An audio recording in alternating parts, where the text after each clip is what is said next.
Siempre exponer la palabra del Señor es un privilegio inmerecido, siempre lo he visto de esta manera, y yo estoy muy contento de estar aquí con ustedes y muy agradecido por la invitación del pastor Omar. El pastor Omar es un amigo que conocí aquí en Lima. Yo no soy de Lima, yo soy de Piura. Ya tengo 4 años ya aquí en Lima y estoy contento, aclimatizado ya a esta ciudad. En Lima somos, en Piura somos como 300,000 habitantes, acá somos cerca de, 13 millones más o menos, ¿no? Y entonces hoy me acompaña mi esposita, como bien lo dijo el pastor, Marisela, y con Mariselita, con mi esposita, tenemos 20 años de casados, por la gracia de Dios, estoy felizmente casado, y aunque ustedes, no sé, yo creo que sí lo van a creer, pero Marisela y yo nos conocimos en la iglesia local. Desde chiquitos íbamos a la escuela dominical. Pero yo no me enamoré de ella chiquito, yo esperé que crecí y ya dije, esta es una linda señorita, y le propuse matrimonio y Marisela se convirtió en mi esposa. Tenemos 4 niños, una hija ya de 19 años, otra hija de 15. El tercero es un varoncito que nos acompaña y la pequeñita Lucianita, que también está aquí con nosotros. Mis hijas mayores están en la iglesia porque tienen un programa de jóvenes, están estudiando un libro ellas allí con un grupo de hermanos. Así que gracias, hermanos, por la invitación. Gracias, pastor. Vamos a ir a la palabra del Señor, mis hermanos. Vamos a el Antiguo Testamento, Amós, capítulo 1. Y voy a predicar casi todo el capítulo 1 y una parte del capítulo 2 por la coherencia de la profecía que vamos a ver aquí. Amós, capítulo 1, voy a leer desde el versículo 1 hasta el capítulo 2, versículo 3. ¿Sí? Ese va a ser el grueso de la palabra del Señor. Voy a leer las escrituras, luego vamos a exponer la palabra y luego vamos a aplicarla. Así dice el Señor. Las palabras de Amós, que fue uno de los pastores de Tecoa, que profetizó acerca de Israel en tiempos de Usías, rey de Judá, y en días de Jeroboam, hijo de Joás, rey de Israel, 2 años antes del terremoto. Dijo: Jehová rugirá desde Sión y dará su voz desde Jerusalén, y los campos de los pastores se enlutarán y se secará la cumbre del Carmelo. Así ha dicho Jehová: por 3 pecados de Damasco, y por el 4 no revocaré su castigo, porque trillaron a Galaad con trillos de hierro. Prenderé fuego en la casa de Hazael, y consumirá los palacios de Ben-Hadad, y quebraré los cerrojos de Damasco, y destruiré a los moradores del valle de Abén. Y los gobernadores de Bet-Edén y el pueblo de Siria será transportado a Kir, dice Jehová. Así ha dicho Jehová: por 3 pecados de Gaza, y por el 4 no revocaré su castigo, porque llevó cautivo a todo un pueblo para entregarlo a Edom.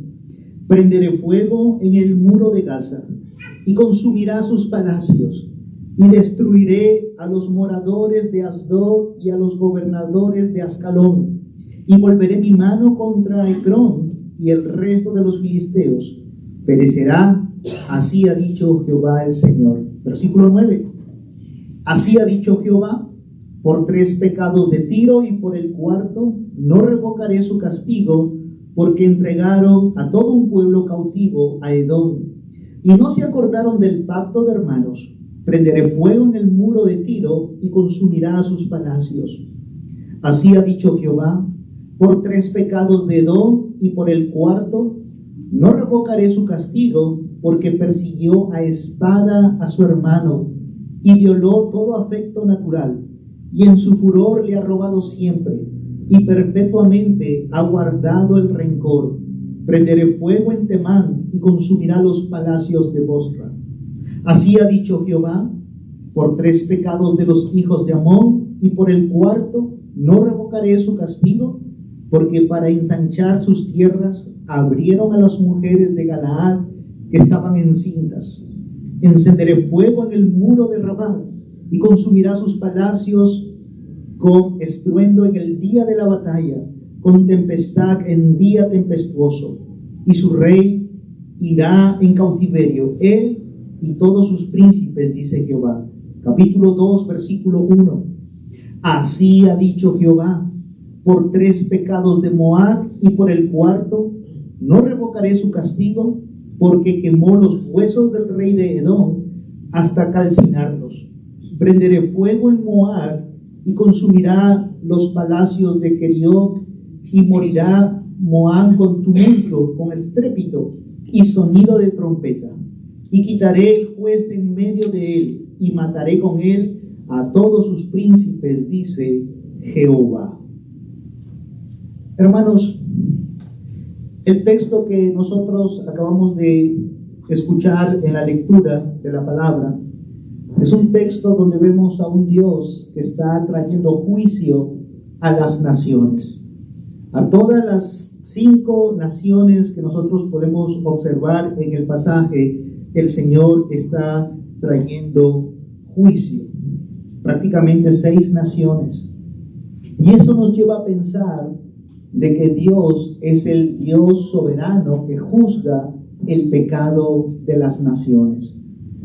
Mientras estamos aquí nosotros, yo estaba escuchando esta semana, y les recuerdo, ustedes también deben conocer, una flota, un grupo de embarcación militar se está acercando a Venezuela, sitiando la ciudad para capturar a un hombre que por mucho tiempo le ha hecho daño a un país, a un hombre que se ha impuesto sobre un pueblo bajo ciertos conceptos de querer tener igualdad entre todos. Y este hombre, usando este concepto que es muy dañino, se ha servido a sí mismo. Esto es lo que nosotros podemos ver hoy en las naciones: inseguridad, injusticia. La vida no vale nada. No vale nada para muchos políticos, no vale nada para los gobernadores. Todo este escenario, Dios lo está mirando, y todas las naciones no van a pasar desapercibido frente a la justicia, la soberanía de Dios. El pasaje de esta tarde nos enseña que Dios no barre nuestros pecados y los pone debajo de una alfombra y los tapa y simplemente dice: no voy a ver lo que las naciones están haciendo. El pasaje que tenemos frente a nosotros nos muestra que Dios mira el pecado de las naciones, y Dios juzga y Dios castiga. Así que hay abundancia de términos repetitivos aquí. Quiero esforzarme lo más que puedo, pero aún que me esfuerce, hermanos, necesitamos pedir al Señor que nos ayude a ver su majestad, su justicia, su soberanía en este texto bíblico. Así que vamos a orar para que el Señor una vez más nos ayude, y me ayude a mí también en la exposición de este pasaje. Padre eterno, vengo delante de ti, Señor, como un hombre débil, un hombre torpe en palabras, Señor, un hombre necesitado de ti.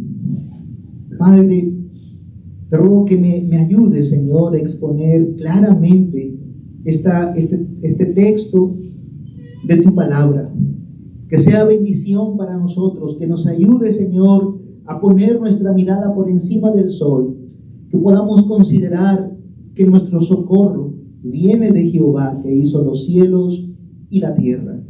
Señor, que nuestras almas se encuentren esperanza al saber que tú, oh querido Padre, no pasarás por alto el pecado de las naciones, el pecado de los individuos. Ayúdanos esta tarde, Padre. Úsanos. Trae gracia a los oídos de mis hermanos esta tarde. En el nombre de Jesucristo te lo pedimos. Amén y amén. Amén. Hermanos amados, antes de abarcar la exposición de Amós, es importante que nosotros conozcamos un poquito el contexto del pasaje que vamos a exponer en esta tarde.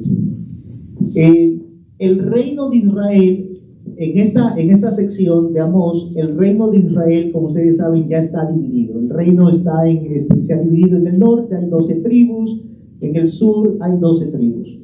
En cada reino, tanto del norte y del sur, hay prosperidad. En el tiempo de Amós, Jeroboam II estaba en el norte y Uzías estaba en el reino del sur. Jeroboam había conquistado, había extendido el territorio y por tanto había mucha paz en Israel del norte, mucha riqueza, pero también mucha injusticia con Jeroboam. Lo mismo estaba pasando en el sur. Entonces, Israel es el pueblo del pacto de Dios. Israel es el pueblo escogido de Dios. ¿A quién le dio Dios su ley? Al pueblo de Israel. Dios no le dio su ley a las otras naciones. Sin embargo, lo que vamos a ver en nuestro pasaje es que el Señor comienza a ejecutar juicio no en el pueblo del pacto, que es Israel, sino en las ciudades circundantes, en las ciudades vecinas de Israel. Y hasta aquí nosotros tenemos que levantar o hacernos la siguiente pregunta. ¿Por qué el Señor juzga a aquellas naciones a quienes no les ha dado su ley? ¿Por qué Dios emite juicio a naciones a quienes no les ha dado su ley? Y la respuesta es: Dios emite juicio a estas naciones porque Él es el Rey soberano. Este pasaje nos muestra que Moab, que Tiro, que Filistea, que Gaza, estas ciudades no están sin ley y sin rey. Dios las gobierna a todas ellas. Este pasaje nos muestra que Estados Unidos, Perú, Venezuela y cualquier otro país no está sin ley. Dios gobierna nuestro mundo. Dios gobierna las naciones. Así que en medio de esta prosperidad hay mucha injusticia. Pero eso será propicio para quizás en otro momento poder exponer esa porción de las Escrituras. Pero a manera de contexto, eso es lo que está pasando. Leamos entonces el desarrollo de nuestro pasaje. Quiero que comencemos observando tres cosas. Primero, el llamado que Dios hace al profeta. Número 2, el juicio a las naciones. Comencemos con nuestro primer punto, el llamado del profeta. Versículo 1. Las palabras de Amós, que fue uno de los pastores de Tecoa, que profetizó acerca de Israel en días de Uzías, rey de Judá, y en días de Jeroboam, hijo de Joás, rey de Israel, 2 años antes del terremoto. En este contexto, nosotros nos damos cuenta de que Amós no era profeta. No era profeta, no era hijo de profeta, todo lo contrario, Amós era un pastor de ovejas. En otro texto de las Escrituras vemos que Jacob era un boyero. Era un boyero. ¿Qué significa? Que él estaba a cargo de cuidar el ganado. A eso se dedicaba Amós. Hasta que Dios lo llama para que él profetice en tiempos de Israel o acerca de Israel. Dios llama a su siervo Amós. La palabra Amós significa carga. La palabra Amós significa carga. Dios pone una carga en la vida de su profeta o de su siervo para que él pueda profetizar. Mis hermanos, es así como comienza la obra de Dios. Cuando Dios quiere hacer algo, Dios comienza a cargar los corazones de su pueblo. Dios comienza a cargar los corazones de los hombres. Dios pone una carga en el corazón. Hay muchas veces escuchamos personas o escuchamos hermanos que dicen: queremos hacer un ministerio, queremos hacer este ministerio y este otro ministerio, y no hay nada mal en esto. Pero la iglesia no se mueve por simplemente una visión o por querer hacer algo. Una iglesia tiene que hacer algo porque tiene una carga que Dios ha puesto en ese hombre, en esa iglesia. Y Dios le da una carga particular al profeta Amós. Amós, tú tienes que profetizar allí, en Judá, y en Israel del norte. Tú tienes que profetizar. Hermanos, nos detenemos aquí un momento para saber qué es lo que el Señor nos ha dado a nosotros como iglesia. Nosotros decimos, bueno, esa carga es para los pastores. Esa carga de predicar la palabra es para un pastor, para un evangelista, pero no para nosotros.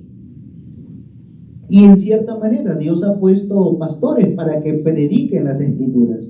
Pero hay una carga que Dios ha puesto a todos nosotros. No importa si tengamos o no el título de anciano o de pastor.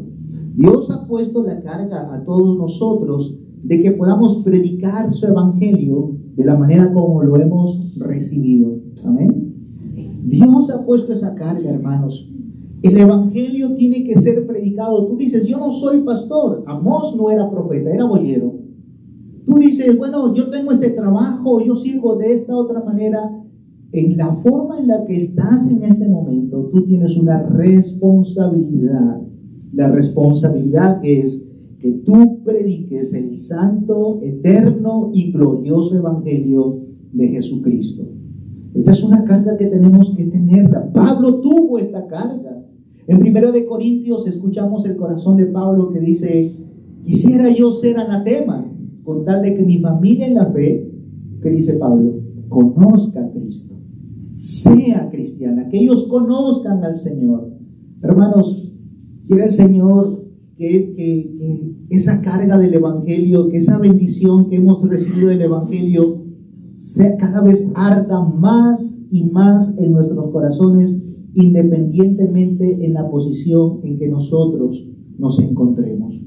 Aquí vemos el llamado del profeta. Dios escoge a Amós, pero no solamente lo escoge, Dios escoge y Dios capacita a los que escoge.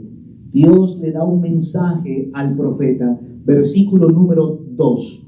Dijo, Jehová rugirá desde Sión y dará su voz desde Jerusalén. Y los campos de los pastores se enlutarán y secará la cumbre del Carmelo.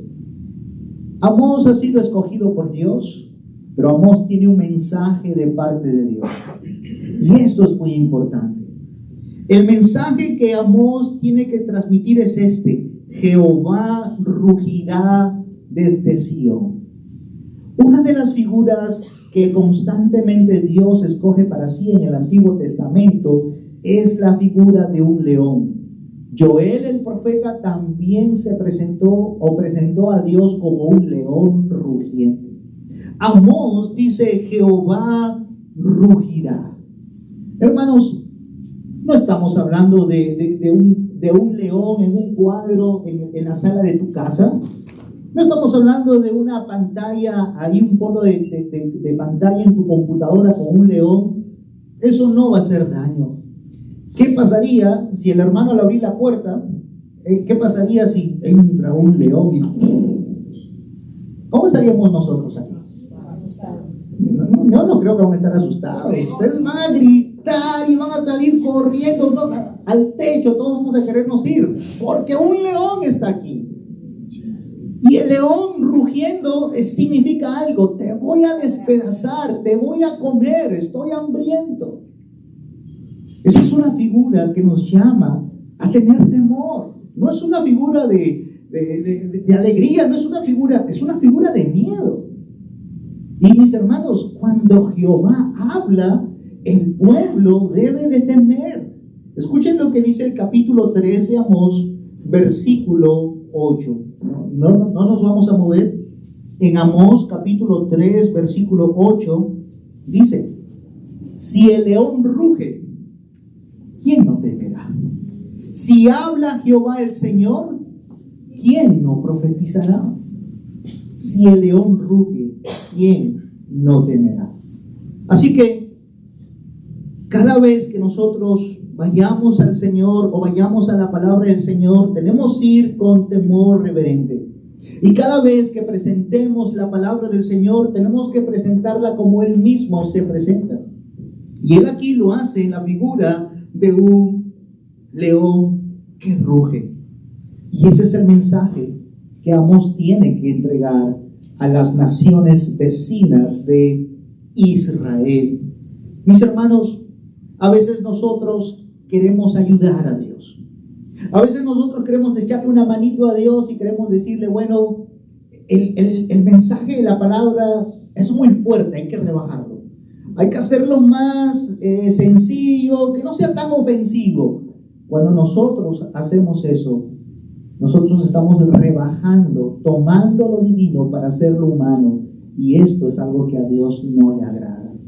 El mensaje que tenemos que entregar, el evangelio que tenemos que entregar, el mensaje que Dios ha puesto en su palabra que tenemos que predicar, tenemos que hacerlo tal y como el Señor lo ha mandado. Así dice Jehová. Y esa es la fuente del mensaje del profeta. Así dice Jehová. Lean conmigo el versículo 6. O síganme, mejor dicho. Así ha dicho Jehová. Versículo 11.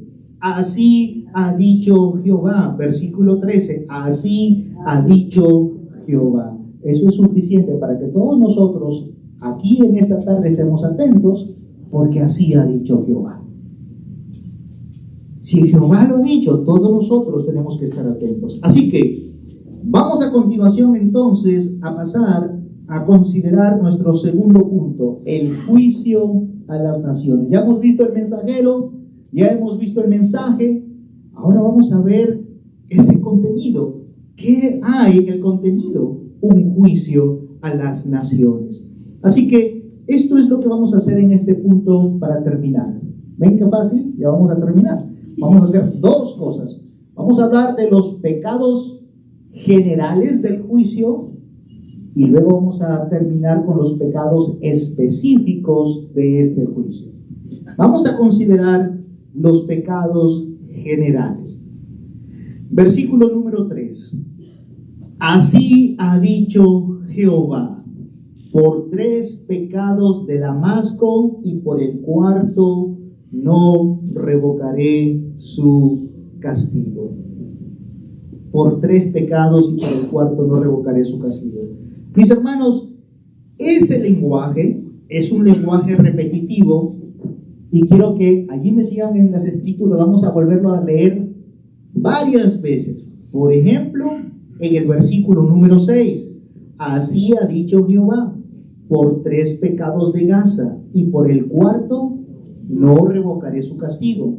Versículo 9, por 3 pecados de Tiro y por el 4 no revocaré su castigo. Versículo 11, por 3 pecados de Dod y por el 4 no revocaré su castigo. Entonces, nosotros estamos leyendo estas frases que son repetitivas en el juicio oral de Amós hacia las naciones. Estas naciones, como se los dije al inicio, son naciones vecinas de Israel. Si vamos a un mapa, Israel está en el centro y todas las demás naciones, Damasco, Tiro, Filistea, todas estas naciones están alrededor de Israel. Y el Señor está haciendo juicio a todas las naciones vecinas del pueblo del pacto. Y una primera generalidad que encontramos en el pasaje es que la base del juicio es por 3 pecados y por el 4 no revocaré su castigo. Por 3 pecados y por el 4 no revocaré su castigo. ¿Qué significa? Mis hermanos, este es un recurso común en la literatura de las Escrituras. Este es un recurso muy común en la literatura de los profetas. Por 3 pecados y por el 4 significa una sola cosa. Has cometido muchos pecados y ya no puedo soportarte más. Ha llegado la hora de hacer juicio. Por 3 pecados y por el 4 también pudiera significar, como nosotros decimos aquí, el vaso está lleno, ha llegado la gota que ha rebalsado el agua, ya no se puede contener. Este es un lenguaje también que vemos en el libro de los Proverbios. Por ejemplo, en Proverbios capítulo 6 nosotros leemos 6 cosas aborrece Jehová y aún 7 abomina su alma. Este es el tipo de literatura que nosotros vemos aquí en la profecía de Amós. Lo que significa es que estos pueblos tienen muchos pecados. Hay una plenitud que el Señor simplemente ya no soporta. Se ha desbordado. En segundo lugar, por 3 pecados y por el cuarto también tiene otro mensaje. Por 3 pecados y por el cuarto nos dice que el pecado de las naciones es un pecado ascendente. Es un pecado ascendente. Hermanos, los pecados nunca se detienen. Para que el profeta diga por 3 pecados y por el cuarto, ya no voy a revocar tu castigo, es que esas naciones primero cometieron 1, no les pasó nada. Segundo pecado, el Señor no les ha hecho nada. El tercer pecado, no les ha pasado nada. Pero se dan cuenta, siempre están sumando. A un pecado se le suma otro. Luego viene el tercero. Pero luego dice el Señor, viene el cuarto. Y cuando llegues al cuarto, yo no voy a revocar tu castigo. Eso nos indica, hermanos, que tenemos que tenerle temor al pecado. Tenemos que tener un alto pensamiento de lo que es el pecado y tenemos que pensar en la pecaminosidad del pecado. John Wesley decía, yo quiero que los hombres, le teman a 2 cosas, le teman al pecado y le teman a Dios. Tenemos que tenerle temor al pecado, no podemos jugar con el pecado.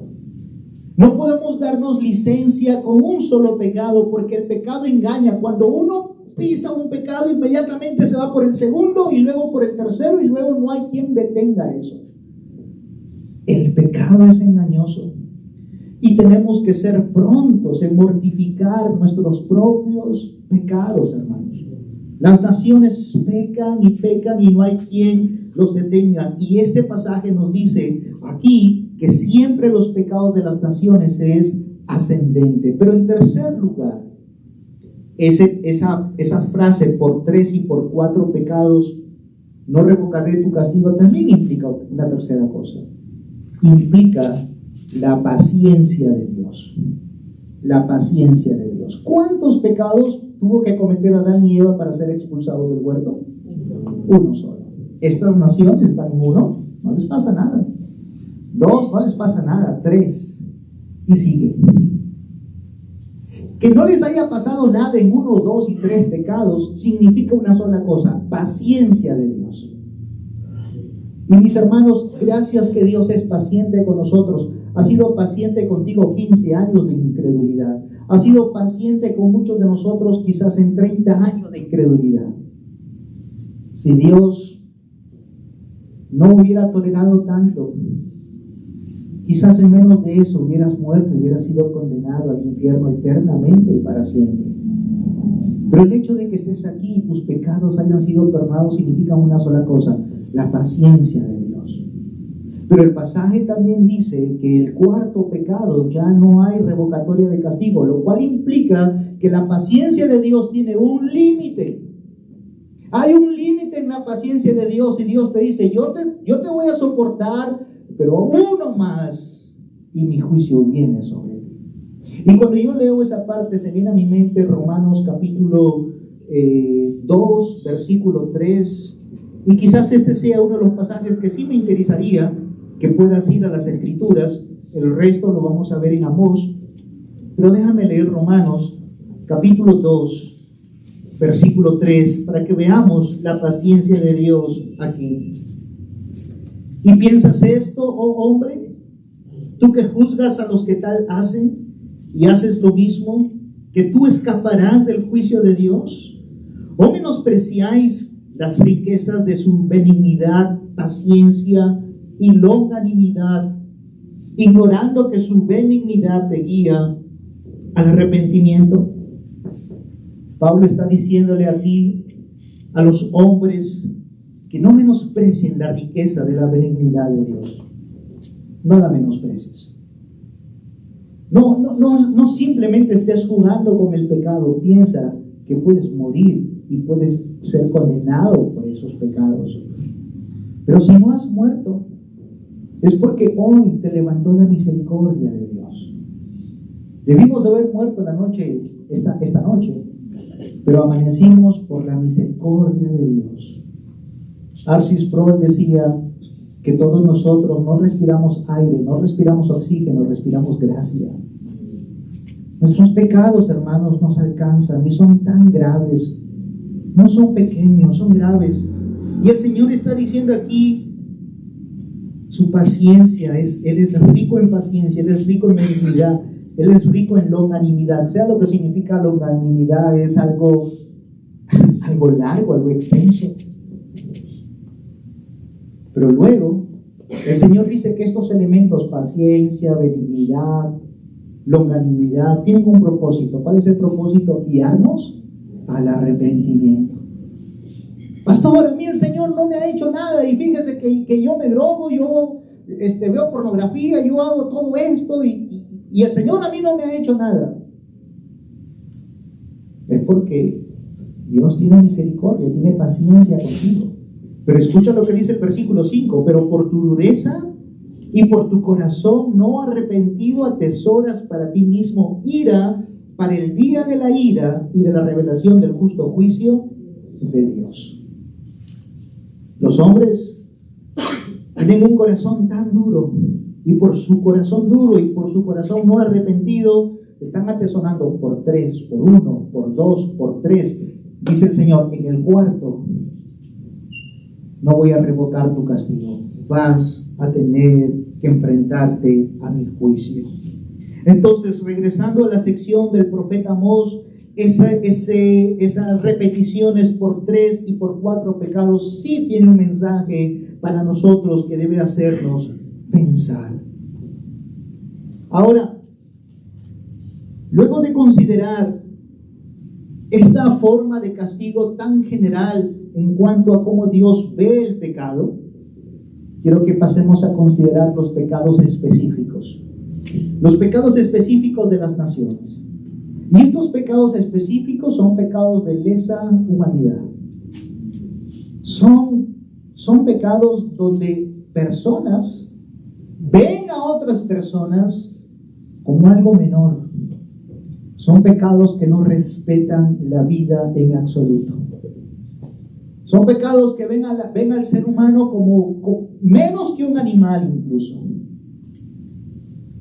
Y el Señor mira eso y se enoja y trae juicio.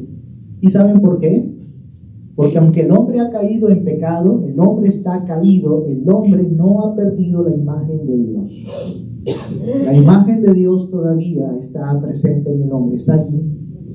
Por eso que nosotros no tenemos que estarnos burlando de nadie, no tenemos que estar haciendo chiste de ninguna persona, porque esa persona tiene la imagen de Dios. Y aquí vamos a ver cuáles son estos pecados específicos. Vamos a comenzar con el pecado de Damasco en el versículo número 3. Por 3 pecados de Damasco y por el cuarto no revocaré su castigo. Pero ¿cuál es el pecado? Versículo 3. Porque trillaron a Galaad con trillos de hierro. Trillaron a Galaad con trillos de hierro. Mis hermanos, estaba pensando y buscando información acerca de esta forma de cómo se trillaba con hierro. Y los judíos usaban a los animales y ponían detrás de ellos una especie de madera con puntas para arar la tierra o para recoger el trigo. La imagen es muy fuerte. La imagen conlleva la idea de colocar a las personas sobre el terreno y que estos clavos pasen por encima de ellos y lastimarlos hasta la muerte. Es una imagen sumamente violenta, es una imagen cruel, es una imagen de tortura. Literalmente esto es lo que hicieron los habitantes de Damasco. Un comentarista bíblico dice que si le hiciéramos una entrevista al jefe de las Fuerzas Armadas de Damasco, él pudiera decir estas palabras: hay una sola forma de hacer la guerra. Debes golpear a tu enemigo con todo lo que tenga, en todas las formas que puedas. Y eso era los habitantes de Damasco y su armada, su jefe de armas. Esto es lo que hacían. Gente rendida, gente que no podía defenderse, gente era torturada a más no poder. Estaban en guerra, pero ellos abusaron más allá de esto. Así que cuando una persona se rinde, simplemente tienes que capturar a tu enemigo. Pero ellos fueron más allá, a una muerte cruel. Dios está viendo el trato de estos hombres hacia las personas de Galaad. Y al Señor no le gustó, no le simpatizó en absoluto la forma en cómo los habitantes de Damasco trataron a los galaítas. Y como resultado de eso, este es el cuarto pecado de Damasco, porque hicieron 1, 2, 3. Este es el cuarto donde el Señor dice: ya no te voy a revocar tu castigo. Prenderé fuego en la casa de Hazael, versículo 4, y consumirá los palacios de Ben-Hadad. Este es un término también repetitivo. Lo vamos a repetir varias veces: prenderé fuego, prenderé fuego. Significa una sola cosa: vas a caer, tu reino va a ser pulverizado, tu reino se va a esfumar por medio del fuego. Quebraré los cerrojos de Damasco y destruiré a los moradores del valle de Abén y los gobernadores de Bequedén, y el pueblo de Siria será transportado a Kir, dice Jehová. Así que aquí vemos un pecado contra la vida humana. El pecado de Gaza, versículo 6. ¿Cuál es el pecado, el cuarto pecado específico por el cual Dios no revoca el castigo? Verso 6. Porque llevó cautivo a todo un pueblo para entregarlo a Edom. El pecado de Gaza. Gaza era una ciudad con mucha actividad comercial. Era un gran centro mercantil. Y lo que ellos hicieron es vender a los jóvenes, a los ancianos, a los hombres, a las mujeres, casados, solteros, ricos, pobres, no importa quién sean. Simplemente tenían que venderse como esclavos. Porque lo que más importaba no era la persona, era lo que esa persona me puede generar a mí. Ese era el pecado de los de Gaza. Estaban tan interesados en sacarle tanto provecho como pudieran a las personas, que era simplemente un intercambio de dinero. ¿Cuánto más puedo sacar de ti? Estaba leyendo a un historiador acerca de este punto particular y decía de que una mujer podía estar rogando por su padre casi medio muerto, pero un poblador de Gaza simplemente le diría: ¿sabes qué? Deja de llorar a tu padre, yo vendiéndote saco más vendiéndote a ti que teniéndote aquí llorando a tu padre que va a morir. Vales más de esta otra manera. Eso es lo que valía para la gente de Gaza las demás personas. Esclavitud comercial. Uno dice: eso es horrible, pastor. Claro que sí. Pero tengamos cuidado. Porque muchas veces nosotros hoy en nuestro tiempo, 2025, podemos tratar así a las personas en términos comerciales, en términos de economía. Yo voy a contratar a esta persona que es extranjero porque su mano de obra vale menos. Y no quiero pagarle lo que es justo. ¿Qué acaso la Biblia no dice que tenemos que amar al extranjero, a la viuda y a los huérfanos? Y ahora nos estamos viendo. Pero es así como los de Gaza. Ahora, quizás nosotros no estemos pensando como ellos, pero recuerda, un primer pecado te puede llevar a un segundo y a un tercero, y no hay quien lo pare. ¿Cuál fue el pecado de Edom, versículo antes de pasar al siguiente pecado, veamos qué sucedió con Gaza en el versículo 7. Prenderé fuego en el muro de Gaza y consumirá sus palacios, y destruiré a los moradores de Asdod. Dios no juega. Él es un león rugiente. Y ese es el mensaje que Amós tiene. Jehová ruge. El león te va a devorar. Y eso es lo que pasó. Estas naciones cayeron en ese tiempo. Siguiente versículo, versículo número 9. Versículo número 9. Así ha dicho Jehová: por 3 pecados de Tiro, y por el cuarto no revocaré su castigo. Porque entregaron a todo un pueblo cautivo a Edom y no se acordaron del pacto de hermanos. ¿Cuál es el problema de este grupo? Tiro tiene el mismo problema de Gaza, esclavitud. Pero hay algo más que se suma a eso. ¿Qué es lo que se suma? Hay una violación de un acuerdo, de un pacto. Hubo un pacto de hermanos, dice el profeta, y ustedes no se acordaron del pacto de hermanos. Así que Tiro, lo que está haciendo es violar el pacto que hizo con su hermano. Siempre le está robando. No están respetando los acuerdos. Y el Señor dice: no puedo dejar de ir más allá. Voy a prender fuego en el muro de Tiro, versículo 10, y voy a consumir tus palacios. Tiro, prepárate, porque te voy a destruir. Tú no respetas acuerdos.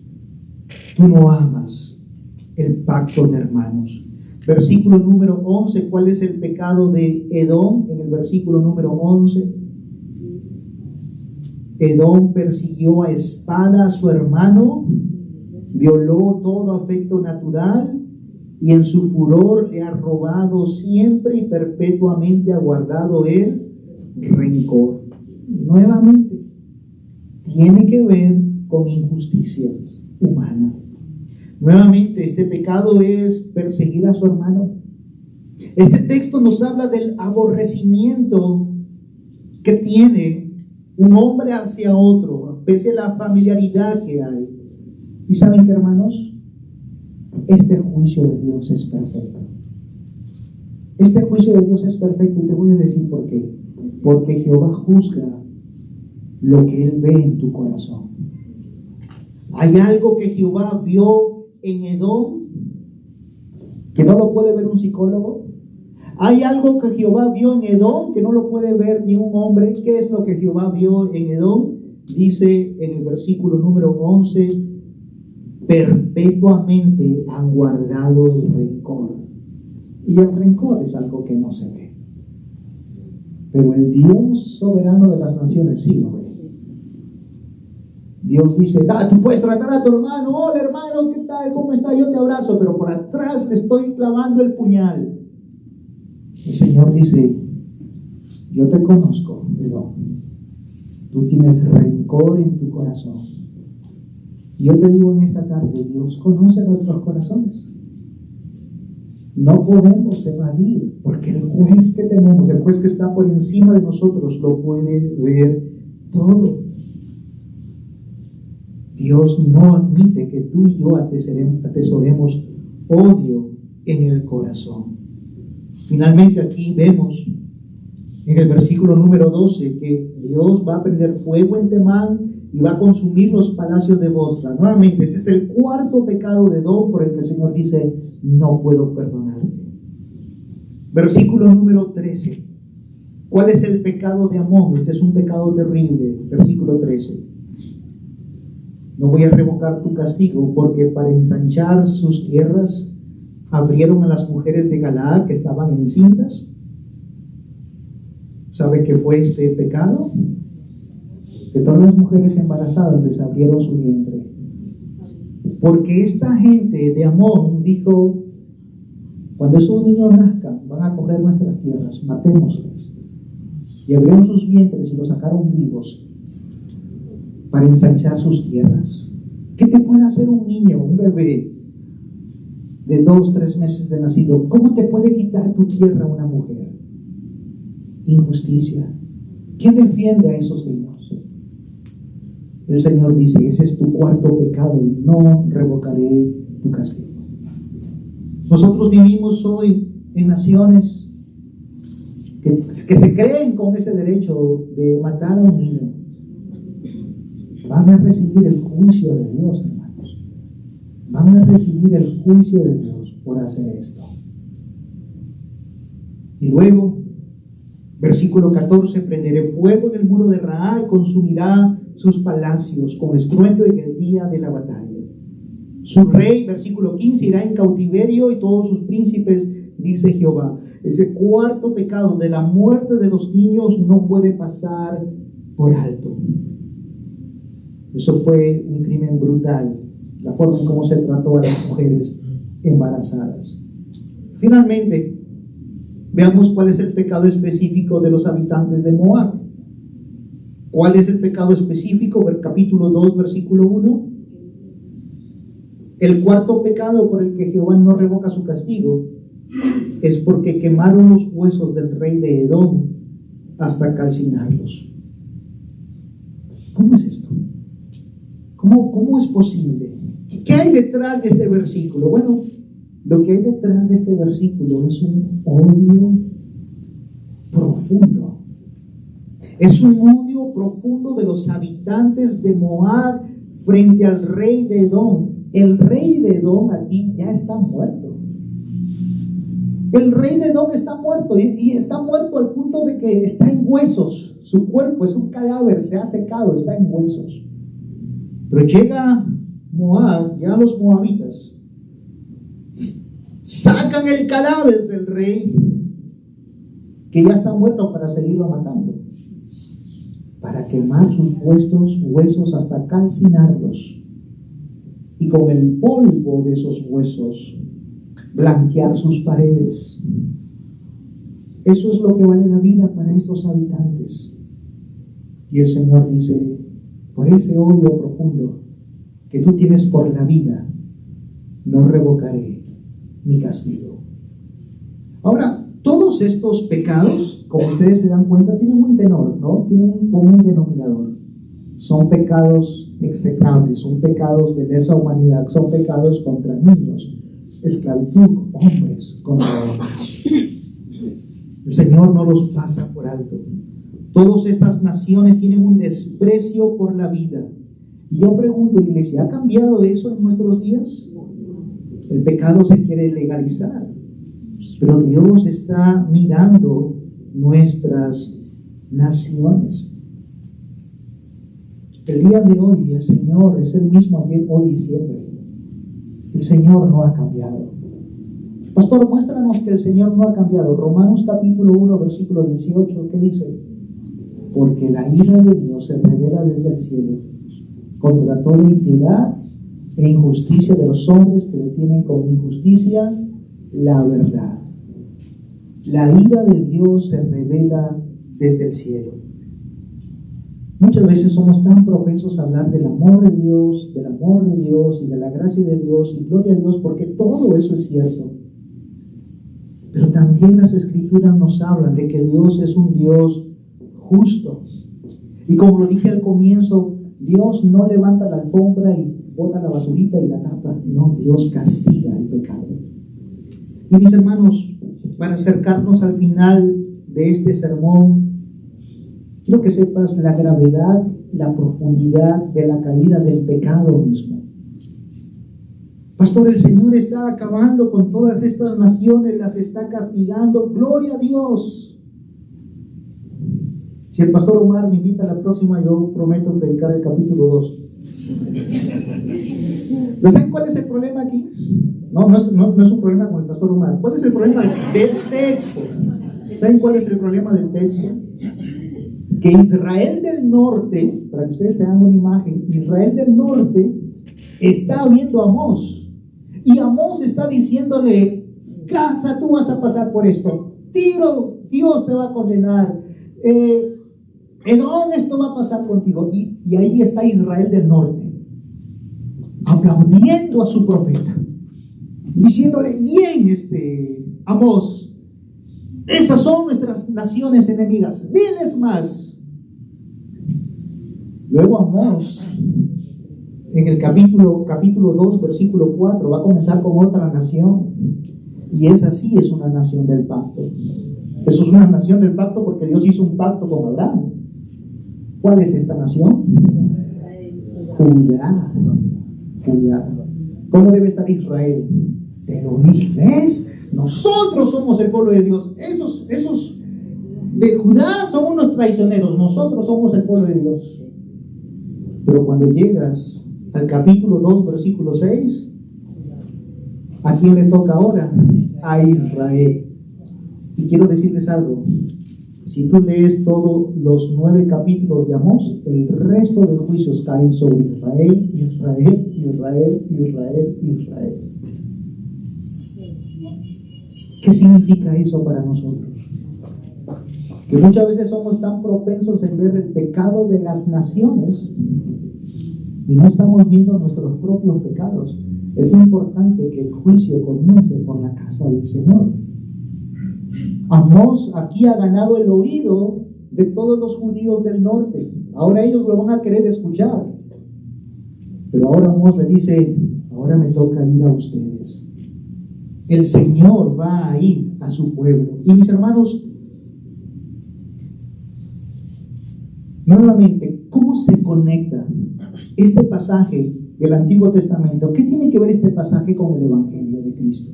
¿Dónde está la cruz de Cristo en este pasaje? Bueno, déjame decirte esto. El pecado no es poca cosa, no hay un pecado pequeño. El pecado es grave delante de Dios. El Evangelio en nuestro pasaje consiste de que un día Dios cargó toda su ira contra un hombre, Cristo Jesús. Como lo cantó el hermano en el tiempo de la adoración, la ira de Dios. ¿Qué dice el coro? ¿Qué dice la canción? Tú aplacaste con tu sacrificio de amor. ¿Qué tan profundo es el pecado? Es tan profundo que Dios, el Hijo, tuvo que cargar con nuestro pecado. Y un día Cristo en esa cruz dijo: Dios mío, ¿por qué me has desamparado? Para que ninguno de vosotros hoy vuelva a repetir esas mismas palabras. Él llevó nuestro pecado. Y por su gracia no hay un cuarto pecado que nos vaya a destruir a nosotros. Por gracia de Dios. ¿Estás seguro en Cristo? ¿Puedes respirar? Amén. ¿Estás seguro en Cristo? Ay, pastor, pero tú no sabes los pecados que yo tengo. Estos pecados, mi pecado hace que estos pecados se queden en pañales. No, hermano, la gracia de Dios es más grande que el peso de tus pecados. Donde abundó el pecado, sobreabundó la gracia del Señor. Dios, Cristo Jesús, nos limpia y nos libra de nuestros pecados. Quiero terminar con unas aplicaciones tanto para aquellos que conocemos a Cristo como aquellos que aún no lo conocemos, que quizás venimos a esta iglesia tan hermosa, pero que necesitas conocer a Cristo. Aquellos de nosotros que estamos en Cristo y tenemos vida, quiero decirte esto. Recordarte lo que te dije al comienzo. Dios ha puesto una carga sobre ti. Los hombres nos movemos por una carga. Queremos que los demás conozcan a Cristo. No esperes un ministerio, no esperes un llamado del pastor. No, tú mismo eres llamado a reconciliar a este mundo con Cristo a través del Evangelio. Número 2, quiero animarte a que vivas tu vida con pleno temor del Señor. El único temor que debes de tener es perder el temor de Dios. Vive tu vida con temor delante de Dios. Número 3, mortifica el pecado en tu vida. Las naciones suman pecados, por 1, por 2, por 3 y por el 4. Nosotros los cristianos no tenemos que aportar a los pecados de las naciones. Nosotros los cristianos ya no debemos aportar a los pecados de las naciones. Mortifiquemos el pecado que está en nosotros por medio del arrepentimiento constante. No contribuyas a la maldad de las naciones. Y lo acabamos de decir, tenemos que darle gracias a Dios por salvarnos de nuestros pecados. Tito capítulo 3, versículo 5, pero Dios, que es rico en misericordia, nos salvó, no por obras que nosotros hayamos hecho, sino por la sangre de Cristo. Hay que considerar finalmente que en este pasaje es un testimonio absoluto de que Dios reina sobre las naciones, sobre su iglesia, pero también sobre las naciones, y eso debe darnos un descanso. No ignoremos que Dios es el Rey de Reyes y es el Señor de señores. Este pasaje nos enseña que el problema más grande de las naciones no es el ministro de Economía. El problema más grande de esta nación no es la señora presidente. El problema más grande de la nación no es su narcoterrorismo. Este pasaje nos enseña que el problema más grande de las naciones es su pecado contra sus hermanos y contra Dios. Ese es el problema. El problema del Perú y del mundo es su rebelión contra Dios. Su rebelión contra Dios. Este pasaje nos debe enseñar a que nosotros miremos a la cruz y que podamos ver a Cristo, quien llevó nuestros pecados y sufrió por nosotros. Y finalmente, amigo que me escuchas en esta tarde, si has estado jugando con el pecado esta semana y estás vivo, es posible que estés en el tercer pecado. Pero que no se te olvide que llega uno donde el Señor no va a revocar más tu pecado. Esta semana me tocó visitar a algunos hermanos y algunos amigos, familiares de hermanos que están internados en un hospital. Algunos de ellos que pretendieron decir, llegará un momento en que yo voy a ser salvo. ¿Saben que me ha tocado visitarlos y no pueden hablar? Porque están bajo efectos de morfina, porque están sedados, porque no hay una oportunidad más. Hoy es el tiempo de salvación, dice el Señor.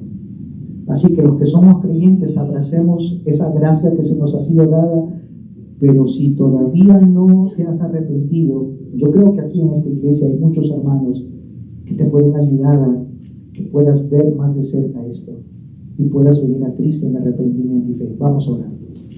Padre, gracias te doy, Señor, por tu palabra en esta tarde. Señor, gracias por acordarte de que somos polvo.